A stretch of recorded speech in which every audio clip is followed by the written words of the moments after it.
नमस्कार दोस्तों, कैसे हैं आप सभी। स्वागत है आपका एक बार फिर से आपके अपने YouTube चैनल जिसका नाम है जॉइन बॉलीवुड दर्शन।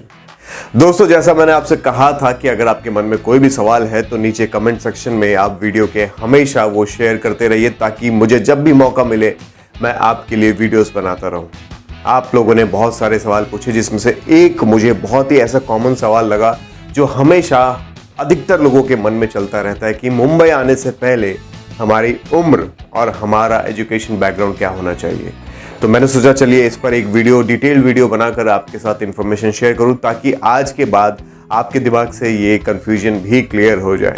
दोस्तों, सबसे पहले बात करते हैं एजुकेशन बैकग्राउंड की। देखिए, एजुकेशन बैकग्राउंड तो ऐसी चीज है कि आप जितना ज्यादा पढ़े लिखे होंगे उतना ज्यादा आप समझदार होंगे, आपके अंदर का जो व्यक्तित्व है उतना ज्यादा निखरेगा, आप दुनिया को देखने का आपका जो नजरिया है वो उतना अच्छा होगा। तो एजुकेशन एक ऐसी चीज है कि आपके ऊपर डिपेंड करता है आप कितना पढ़ना चाहते हैं। अब उसकी कोई लिमिट नहीं है। एक्टर बनने के लिए कोई क्राइटेरिया नहीं है कि आपको अगर आप पीएचडी करेंगे तो ही एक्टर बनेंगे या अगर आप ग्रेजुएशन करेंगे तो एक्टर बनेंगे, ऐसी कोई क्राइटेरिया नहीं है।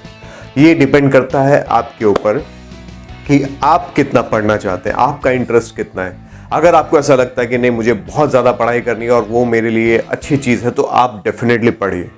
लेकिन अगर आपको ऐसा लगता है कि नहीं अब मुझे पढ़ना नहीं है, अब मुझे एक्टिंग करनी है और एक्टिंग के क्षेत्र में मुझे अपना करियर बनाना है, तो फिर आपको चिंता करने की ज़रूरत नहीं है। आपके लिए जो मैंडेटरी क्राइटेरिया है वो सिर्फ इतना कि आपको हिंदी पढ़ना आना चाहिए और बोलना आना चाहिए। अगर आपको हिंदी पढ़ना और बोलना आता है तो आप एक्टर बन सकते हैं।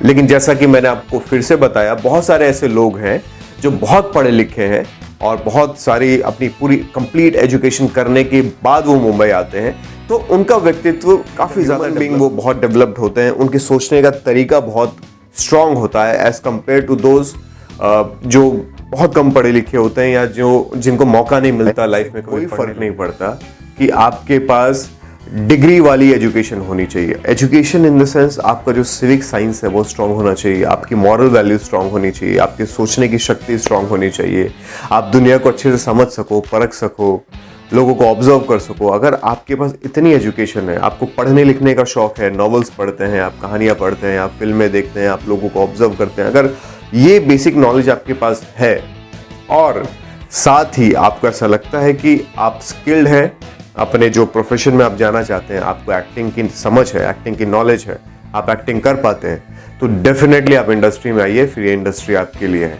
तो एजुकेशन बैकग्राउंड को आप कंफ्यूज ना करें। एजुकेशन एक्टर बनने के लिए कोई मैंडेटरी क्राइटेरिया नहीं है। लेकिन हाँ, कुछ ऐसे इंस्टीट्यूट्स हैं, सरकारी इंस्टीट्यूट्स हैं, जहाँ पे अगर आपको एडमिशन लेना है तो वहाँ पर एक एजुकेशन बैकग्राउंड का क्राइटेरिया है। अगर आप ग्रेजुएट हैं तो ही आप FTI या NSD में आप एडमिशन ले सकते हैं। तो अगर आपको वहाँ पे एडमिशन लेना है तो आपको ग्रेजुएशन मैंडेटरी है, अदरवाइज एक्टर बनने से एजुकेशन का कोई लेना देना नहीं है। ठीक है दोस्तों, आई होप आपको ये चीज़ें क्लियर समझ में आ रही होंगी।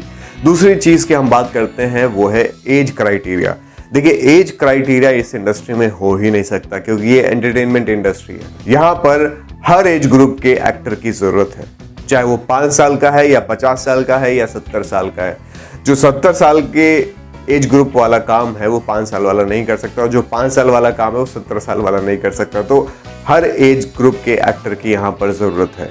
तो यहाँ पे कोई एज क्राइटेरिया नहीं होता। दोस्तों, अगर आप मुंबई से बाहर रहते हैं, बहुत दूर रहते हैं और आप चाहते हैं अपने बच्चे को इस इंडस्ट्री में काम दिलाना, आप चाहते हैं कि आपका बच्चा इस इंडस्ट्री में काम करे, तो आप क्या कर सकते हैं। आपके पास 2 ऑप्शन है।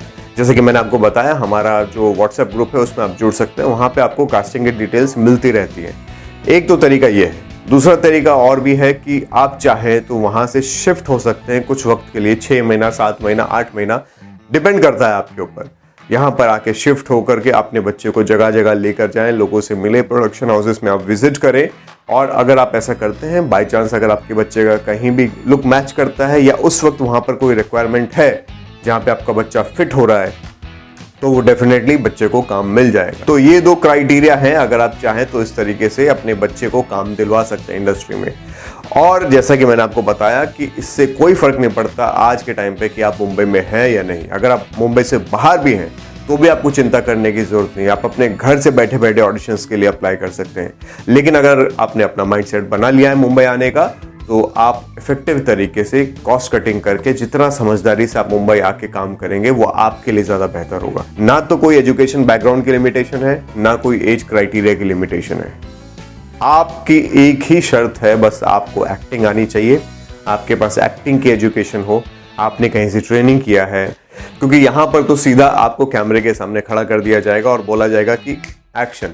उसके बाद जो आप करते हैं वो मैटर करता है। इससे कोई फर्क नहीं पड़ता कि आपकी एज क्या है या आपका एजुकेशन क्या है। ठीक है दोस्तों, तो आई होप आपको ये चीज एकदम क्लियर समझ में आ गई होगी। आप चाहे जहां कहीं भी हैं, आपकी उम्र जो भी है, आपका एजुकेशन जो भी है, अगर आप हिंदी पढ़ना जानते हैं या बोलना जानते हैं तो आप एक्टर बन सकते हैं।